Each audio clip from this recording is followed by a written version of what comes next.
दिसंबर 2025, उत्तर प्रदेश का शामली जिला। यहाँ के गढ़ी दौलत गांव में मोहम्मद फारूक नाम का एक रसोइया था।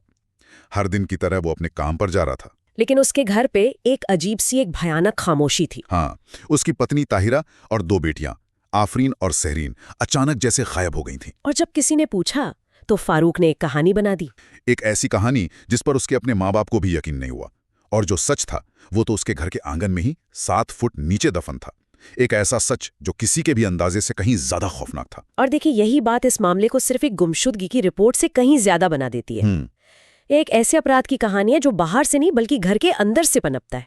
जहां सुरक्षा का सबसे बड़ा वादा होता है, वहीं भरोसे का सबसे भयानक कत्ल होता है। तो आज हमारे पास जो भी रिपोर्ट्स और पुलिस की जांच से जुड़ी जानकारी है, उसके आधार पे हम इस मामले की तह तक जाएंगे। समझने की कोशिश करेंगे कि एक परिवार इस भयानक अंजाम तक पहुंचा कैसे। और वो कौन सी मानसिकता थी जिसने एक पिता को अपने ही बच्चों का हत्यारा बना दिया। चलिए इस उलझी हुई कहानी की परतें खोलते हैं। तो सबसे पहले किरदारों को समझ लेते हैं, है ना? हाँ, बिल्कुल। मुख्य आरोपी है मोहम्मद फारूक, उम्र करीब 35-37 साल, पेशे से एक रसोइया। और पीड़ित हैं उसकी पत्नी ताहिरा, जिनकी उम्र 32 से 35 साल के बीच थी। और 2 बेटियां। हाँ, 2 बेटियां। बड़ी बेटी आफरीन 14 साल की और छोटी सहरीन जो सिर्फ 6-7 साल की थी। लेकिन कहानी में सिर्फ ये 4 लोग नहीं थे। नहीं, फारूक और ताहिरा के कुल 5 बच्चे थे। 5? हाँ, और 3 बच्चे उस रात बच गए। वो कैसे? क्योंकि वो सो रहे थे।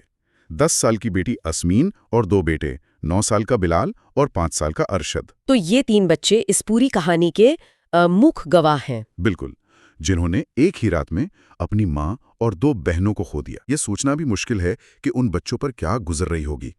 तो सवाल ये उठता है कि आखिर हुआ क्या था? 9 और 10 दिसंबर 2025 की उस रात को क्या हुआ था? रिपोर्ट्स के मुताबिक ये कोई अचानक गुस्से में उठाया गया कदम नहीं था। मतलब ये पहले से सोचा हुआ था? हाँ, ऐसा ही लगता है। फारूक ने इसकी तैयारी पहले से कर रखी थी। उसने हत्या से कुछ समय पहले एक अवैध पिस्तौल खरीदी थी। अच्छा। जो साफ तौर पर दिखाता है कि उसके दिमाग में कुछ तो चल रहा था। तो उस रात क्या हुआ?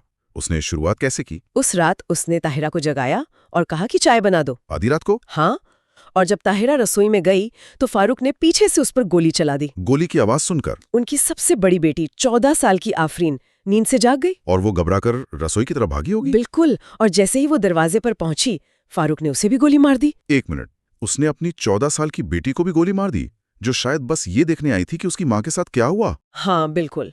और इसके बाद जो हुआ वो शायद इस कहानी का सबसे दर्दनाक हिस्सा है। क्या? गोलियों की आवाज और हंगामे से उनकी सबसे छोटी बेटी 6 साल की सहरीन जाग गई और रोने लगी। उफ। रिपोर्ट्स के अनुसार फारूक ने किसी भी गवाह को जिंदा न छोड़ने के इरादे से अपनी ही उस छोटी सी बच्ची का गला घोंटकर उसे मार डाला। ये सुनना भी बहुत मुश्किल है। हत्या के तरीके पर गौर करना बहुत जरूरी है। हाँ। पहले 2 को गोली मारना और फिर छोटी बच्ची, जिसका शायद उसे सबसे ज्यादा डर था कि वो शोर मचाएगी, उसका गला घोंटना। ये दिखाता है कि वो कितना निर्मम और कैलकुलेटिव था। मतलब गोली की आवाज से और लोगों को जागने का डर था तो उसने गला घोटने का तरीका चुना। सही कहा। उस वक्त उसके दिमाग में सिर्फ एक ही चीज चल रही थी, सबूत मिटाना। और सबूत मिटाने की उसकी कोशिशें तो इसके बाद शुरू हुई, जिन्हें सुनकर रोंगटे खड़े हो जाते हैं। हत्या करने के बाद फारूक ने तीनों लाशों को घर के आंगन में पहले से खोदे गए एक गड्ढे में दफना दिया।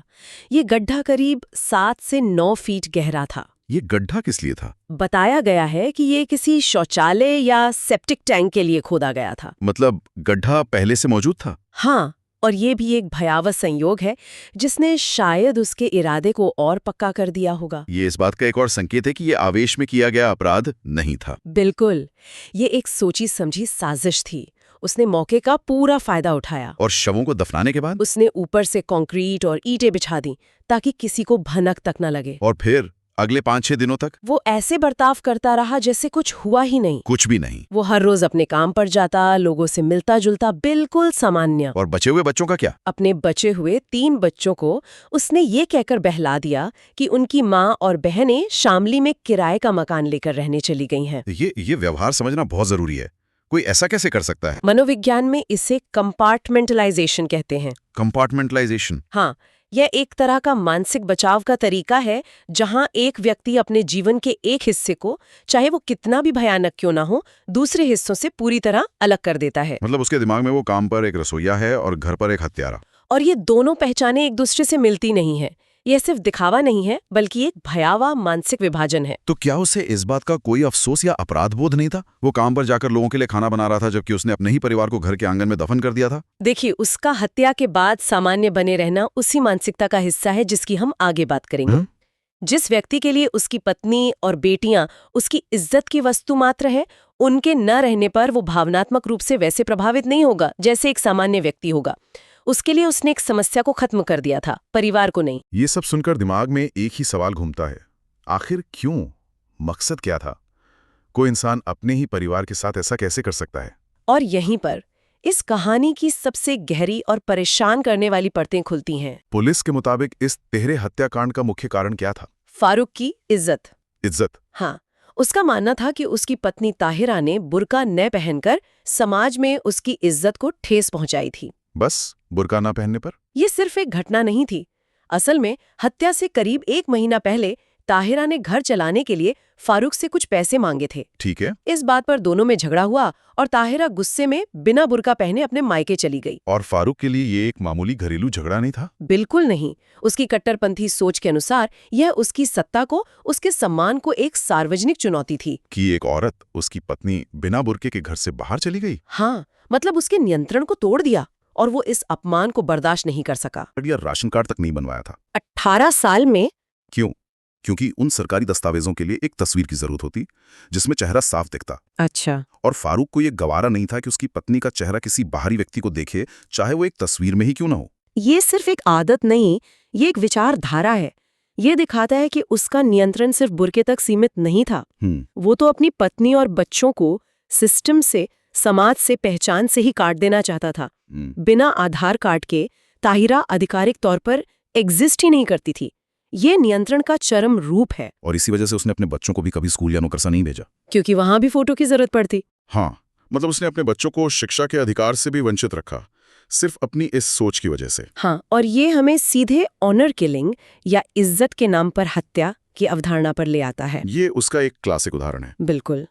ऑनर किलिंग का मतलब है जब परिवार, खासकर पुरुष सदस्य, किसी सदस्य की, अक्सर एक महिला की, इसलिए हत्या कर देते हैं क्योंकि उन्हें लगता है कि उस महिला ने कोई ऐसा काम किया है जिससे परिवार की इज्जत पर दाग लगा है। यहाँ इज्जत का मतलब व्यक्ति की जान से ज्यादा हो जाता है। हाँ, ताहिरा का बिना बुर्के के घर से बाहर जाना फारूक के लिए उसकी व्यक्तिगत स्वतंत्रता का प्रतीक नहीं, बल्कि उसकी इज्जत पर एक जानलेवा हमला था। और ये भी पता चला है कि ये पहली बार नहीं था जब फारूक ने ताहिरा पर हाथ उठाया हो। घरेलू हिंसा का पैटर्न। हाँ, रिपोर्ट्स में ताहिरा की मौसी का बयान है कि फारूक अक्सर उसके साथ मारपीट करता था।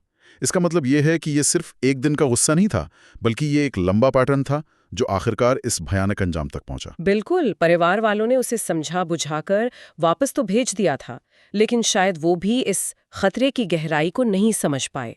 अक्सर समाज में ऐसे मामलों को पति पत्नी का झगड़ा कहकर नजरअंदाज कर दिया जाता है, जबकि ये एक जानलेवा पैटर्न का हिस्सा होता है। तो अगर फारूक ने सब कुछ इतनी सफाई से किया था, तो फिर ये मामला खुला कैसे? इतने दिनों तक तो वो सामान्य जीवन जी रहा था। अक्सर ऐसे मामलों में जब अपराधी को लगता है कि वो बच निकला है, तभी कोई छोटी सी चूक या किसी अपने का शक ही उसे पकड़वा देता है।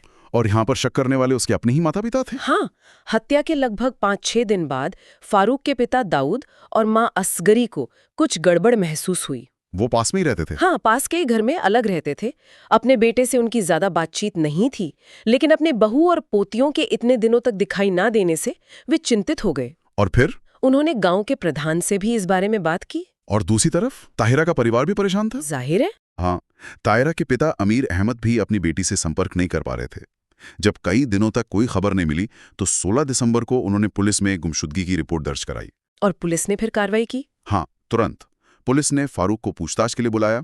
शुरुआत में वो अपनी कहानी पर अड़ा रहा। वो झूठ बोलता रहा कि ताहिरा बच्चों को लेकर कहीं चली गई है, वो वापस आ जाएगी। लेकिन पुलिस की सख्ती के आगे उसका झूठ ज्यादा देर टिक नहीं सका। उसका आत्मविश्वास, जो पिछले कुछ दिनों से बना हुआ था, वो टूटने लगा। पुलिस ने जब सख्ती भरती तो वो टूट गया और उसने अपना सारा जुर्म कबूल कर लिया। उसने बता दिया सब कुछ? सब कुछ। उसने पुलिस को बताया कि उसने तीनों की हत्या कर शवों को आंगन में दफना दिया है। पुलिस की टीम मौके पर पहुंची और जब घर के आंगन में खुदाई शुरू हुई तो एक एक कर तीनों शव बरामद किए गए। हाँ, यहाँ एक बात पर गौर करना बहुत जरूरी है। क्या? कि कैसे परिवार के सदस्यों के संदेह और उनके हस्तक्षेप ने इस अपराध को उजागर करने में महत्वपूर्ण भूमिका निभाई। अगर फारूक के माता पिता चुप रहते या ताहिरा के पिता रिपोर्ट दर्ज नहीं कराते तो शायद ये राज और भी लंबे समय तक दफन रहता। सही कहा। ये दिखाता है कि समुदाय और परिवार की सतर्कता कितनी जरूरी है। बहुत जरूरी। पुलिस ने हत्या में इस्तेमाल हथियार भी बरामद कर लिए। कुछ रिपोर्ट्स के अनुसार एक पिस्तौल और कारतूस मिले, जबकि कुछ अन्य में 3 तमंचे मिलने की बात कही गई है। और फारूक के खिलाफ तिहरे हत्याकांड का मामला दर्ज कर लिया गया है। तो इस पूरी चर्चा को अगर हम समेटें तो क्या समझ आता है? ये मामला सिर्फ एक व्यक्ति के पागलपन का नतीजा नहीं है। बिल्कुल नहीं। ये घरेलू हिंसा, महिलाओं की स्वतंत्रता के दमन और कट्टरपंथी सोच के उस घातक मिश्रण को दिखाता है जो किसी भी परिवार को तबाह कर सकता है। ये घटना समाज को महिलाओं की सुरक्षा, उनकी शिक्षा और उनकी स्वायत्तता के महत्व पर फिर से सोचने के लिए मजबूर करती है। जब किसी व्यक्ति की पहचान, उसकी स्वतंत्रता और उसके अस्तित्व को किसी दूसरे की इज्जत के नाम पर नियंत्रित किया जाता है तो ऐसी त्रासदियां जन्म लेती हैं। फारूक की दुनिया में ताहिरा एक इंसान कम और उसकी इज्जत का प्रतीक ज्यादा थी। और जब उसे लगा कि वो प्रतीक उसके नियंत्रण से बाहर हो रहा है तो उसने उसे नष्ट कर दिया। और इस त्रासदी के सबसे बड़े और मूक पीड़ित वे 3 बच्चे हैं जो अब अनाथ जैसे हो गए हैं। उन्हें अपनी पूरी जिंदगी इस सदमे के साथ गुजारनी होगी कि उनके पिता ने ही उनकी माँ और बहनों को उनसे छीन लिया। पीड़िता के परिवार ने आरोपी के लिए मौत की सजा की मांग की है, जो न्याय के लिए उनकी गहरी इच्छा और उनके दर्द को दर्शाता है। ये मामला हमें एक बहुत ही असहज सवाल के सामने लाकर खड़ा कर देता है। ये हमें दिखाता है कि कैसे इज्जत जैसी धारणाएं, जिन्हें समाज में बहुत ऊंचा दर्जा दिया जाता है, कभी-कभी कितनी खोखली और जानलेवा साबित हो सकती हैं। तो एक अंतिम सवाल सोच में दिले गया आता है, जब इज्जत या सम्मान जैसी अमूर्त धारणाओं को इंसानी जीवन से ऊपर रखा जाता है तो इसकी असली कीमत कौन चुकाता है? इस मामले में कीमत 3 जिंदगियों ने चुकाई। और इसकी कीमत वो 3 जीवित बच्चे भी चुका रहे हैं जो अपने ही पिता के हाथों अपनी माँ और बहनों को खोने के कभी न भरने वाले आघात के साथ जिएंगे। ये सवाल हमें खुद से पूछना चाहिए कि हमारा समाज इज्जत को कैसे परिभाषित करता है और क्या उस परिभाषा में इंसानियत के लिए कोई जगह है?